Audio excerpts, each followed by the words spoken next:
You know that feeling, like you're just swimming in information, news updates, but you really just want the important stuff, the insights that actually matter. Yeah, like someone to just filter it all down for you. Exactly.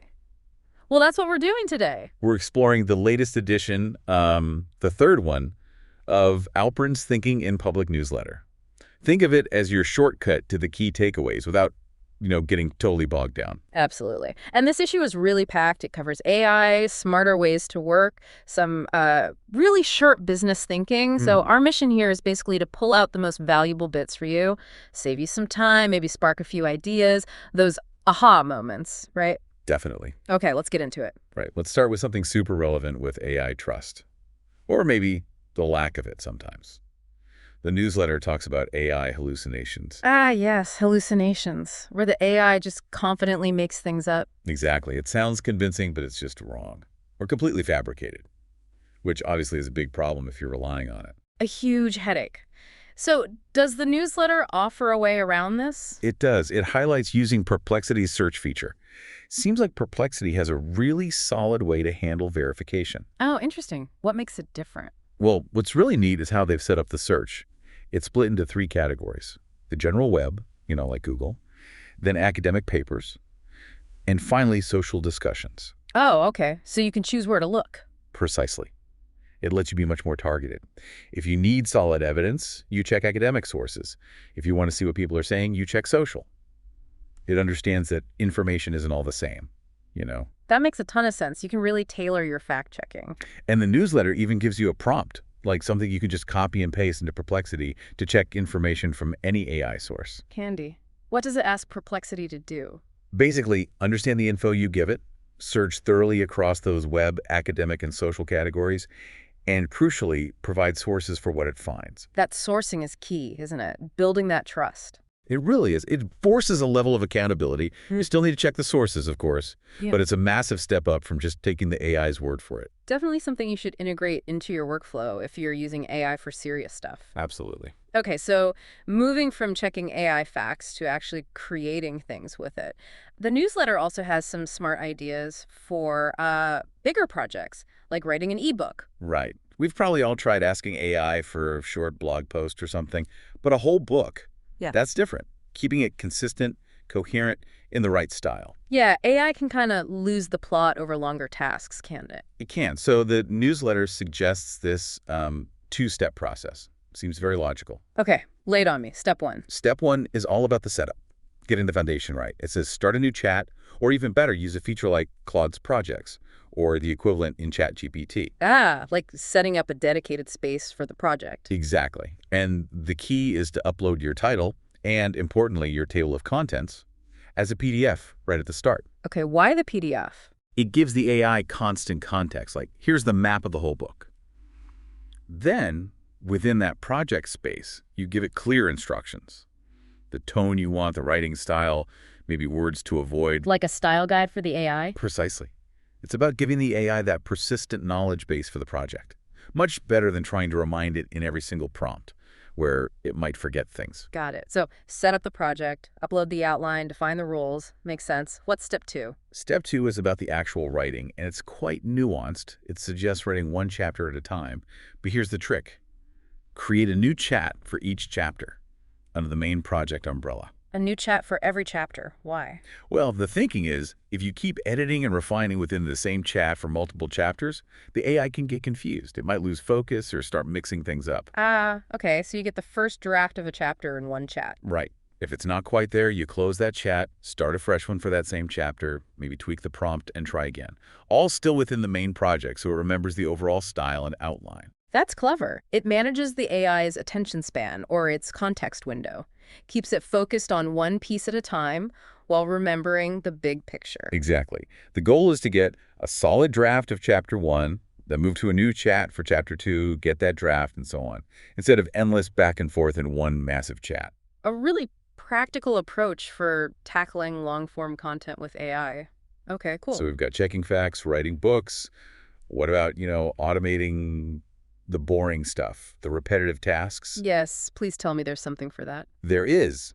The newsletter explores Zapier Agents. Zapier Agents. I've heard a bit about these. They sound like they take automation up a notch. They really do. Think of them as maybe similar in concept to Claude projects or custom GPTs. You give them specific instructions and knowledge. Okay. But the superpower of Zapier Agents is that they can actually do things automatically. They connect to your other apps and trigger actions based on your instructions. Ah, so it's not just about giving the AI knowledge, it's about letting it act on that knowledge. Exactly. The newsletter breaks down how you configure them. There are three main parts: data sources, behaviors, and actions. Okay, data sources first. What does that involve? This is where you give the agent access to information. You can upload documents like CSVs or PDFs, but you can also connect it directly to apps like Google Sheets, HubSpot, Jira, lots of things. Well, it can pull real-time data. Yep. Then you have behaviors. This is where you set the custom instructions, like in Claude or ChatGPT. But crucially, you can weave in data and actions from those connected apps right into the instructions. Okay, getting powerful now. And actions. Actions are the triggers.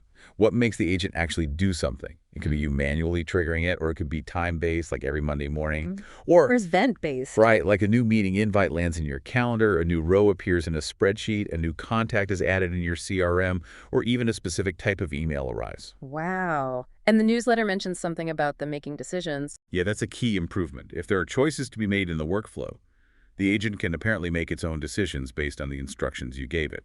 Plus, it can inherently write text and search the web. So you could have an agent that, say, gets a new lead email, searches for info about the company, drafts a personalized reply, adds them to your CRM, and maybe even suggests a meeting time.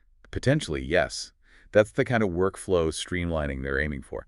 It's about automating those multi-step, slightly complex but repetitive tasks to free up your time. That sounds like a serious productivity boost waiting to happen. It really does. Okay, let's switch gears a bit. From AI tools to the world of startups and business insights, the newsletter summarizes takeaways from 3 interesting books for founders, like a mini MBA download. Exactly. First up is Super Founders by Ali Tamaseb. This one's based on a lot of data, like 30,000 data points on founders of billion-dollar companies. So actual evidence, not just anecdotes. What myths does it bust? Quite a few. Like the idea that successful founders are all super young dropouts. The average age, 34. 34. Okay, that's reassuring for some of us. Right. And prior experience building anything, even if it failed, is a big plus. Also, very few, only about 15%, went through major accelerators. Interesting. What else? Pivots are common. Competition isn't necessarily bad. It can actually validate the market. And the absolute key, solving a real, significant problem, not just a cool idea. That problem-solving focus seems like a recurring theme, doesn't it? Even with the AI verification we talked about. It's about addressing a real need. Spot on. The second book is Smart People Should Build Things by Andrew Yang. Ah, Andrew Yang. What's his angle? He looks at why so many smart, capable people end up in fields like consulting or finance, what he calls the golden handcuffs. Safe paths, maybe, but not always where the biggest innovations happen. And he argues they should be building things instead, like startups. Pretty much. He makes the case that working at an early-stage startup is incredible for learning fast and gaining really relevant skills. Startups often care more about what you can do than your fancy degree. That makes sense. Skills over credentials. Yeah. And you don't have to be the founder. Joining the right team early on can be just as impactful. He also stresses the need for role models and practical, hands-on learning to encourage more entrepreneurship.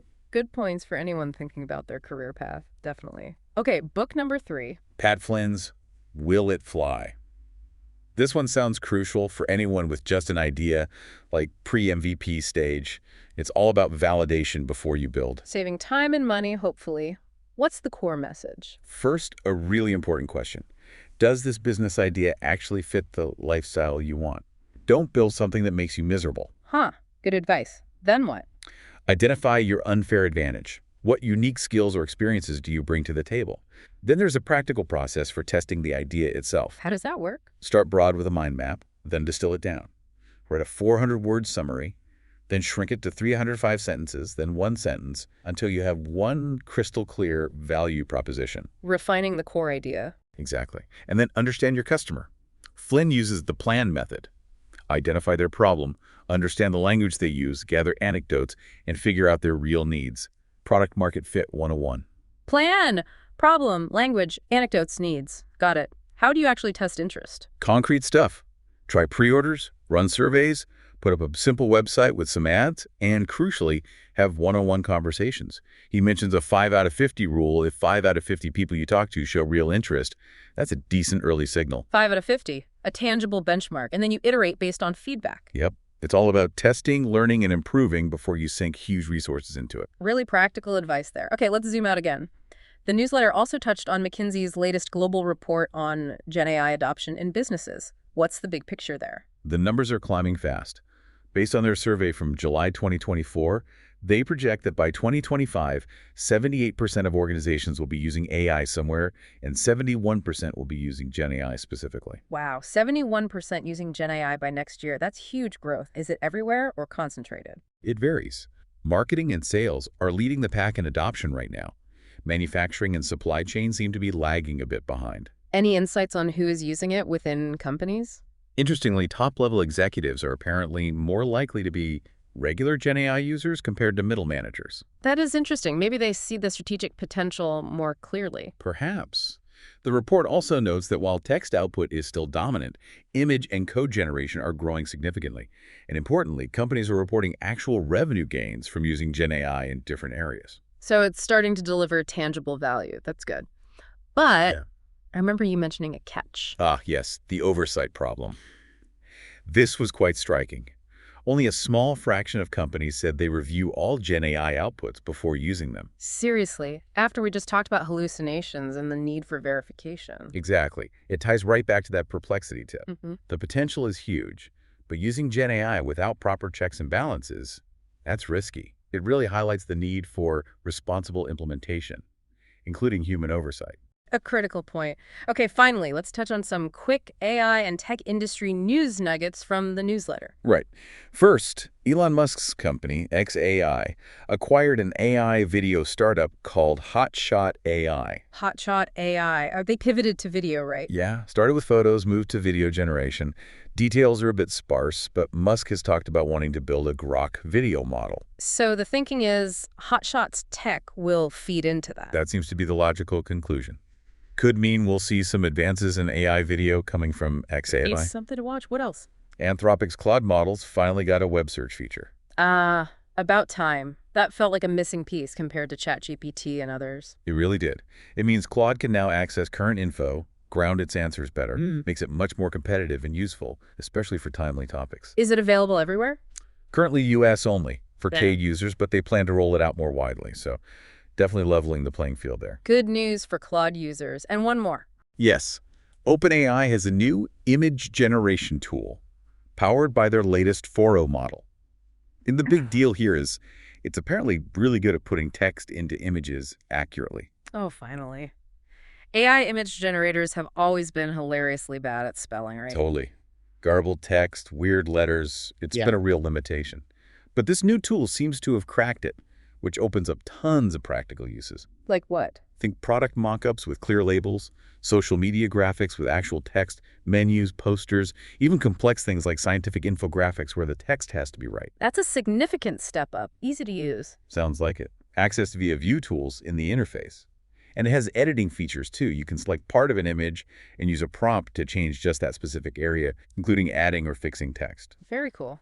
Definitely expands what you can realistically create with these tools. For sure. It moves beyond just art into more practical communication design. Okay, so wrapping it all up, we've gone through quite a bit from this third issue of Thinking in Public. We covered verifying AI info with Perplexity, a smarter way to write eBooks using AI project features. Right. Automating workflows with Zapier Agents, getting some distilled wisdom from those 3 business books for founders. Looked at the big picture of Gen AI adoption from McKinsey, including that important oversight issue. And finished with the latest industry news, xAI's acquisition, Claude getting search, and OpenAI improving text and images.